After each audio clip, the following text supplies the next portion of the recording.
ঘর বাড়ি পরিষ্কার এবং পরিপাটি থাকলে দেখতে কিন্তু ভালোই লাগে, কিন্তু পরিষ্কার করতেই তো যত রকমের অলসতা। আজকে আমরা একটা নতুন কাভার নিয়েছি, তো সেই কাভারটা আমার লাগাইতে খুবই অলসতা লাগে।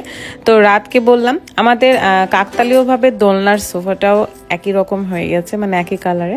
তো সে বসেছিল আর আমি বলছি যাও সোফাটার কাভার লাগিয়ে দাও। আর তার মধ্যে আমার এক্সাম চলতেছে, এক্সামের দোহাই দিয়ে তাকে বলতেছে আমি লাগাইতে পারবো না, তুমি লাগাও, ওঠো ওঠো। তো সে একটু মন মেজাজ খিটখিট করে চলে গেল। কাভার যেহেতু নিয়েছি একটা নতুন, সেটা নিতেই গেল, সেটা নিয়ে এখন সে কাভারটা লাগাবে। তবে প্রথমেই উঠাইছে চেয়ারের কাভার।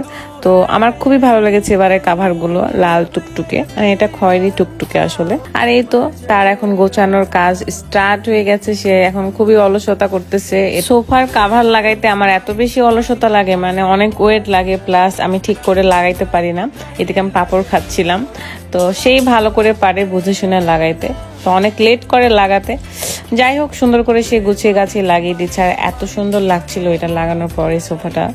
বাপ বিটি মিলে এই সুপার কাভারগুলো লাগাচ্ছে। এদিকে রাত এই যে শোলাগুলো দিয়ে সোফাটা আরো সুন্দর করে সেটিং করছে। বাট এই শোলাগুলো না আমার মেয়ে নিয়ে আর রাতকে দিচ্ছে না, মানে ওর এটা খেলনা মনে হচ্ছে, তাই রাতকে তেমন দিচ্ছে না। রাতকে পটাচ্ছে, জড়িয়ে ধরছে, চুমু দিচ্ছে, কিন্তু ওই শোলাগুলো আর দিতে চাচ্ছে না।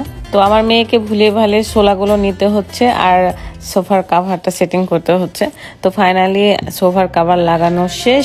অনেক সুন্দর লাগতেছে এবারে কাভারটা আমার কাছে, কাপড়টাও অনেক বেশি মজবুত।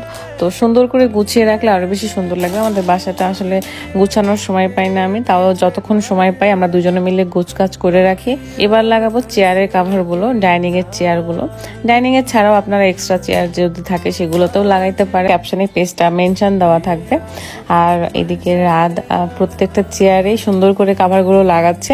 এখানে 6টা চেয়ার ছিল, 2-1টা চেয়ারে আমিও কাভার লাগিয়েছি। তো যাই হোক, এই কাভারগুলো আমার এবার খুবই পছন্দ হয়েছে। এটাই ছিল আজকের ঘর সাজানোর ছোট্ট একটা ভিডিও। আপনারা আপনাদের ঘর সাজাইতে চাইলে কাভারগুলো নিয়ে ঘর সাজাতে পারেন। আজকের মতো এই পর্যন্তই, আশা করি আপনাদের ভালো লেগেছে। আল্লাহ হাফেজ, টাটা।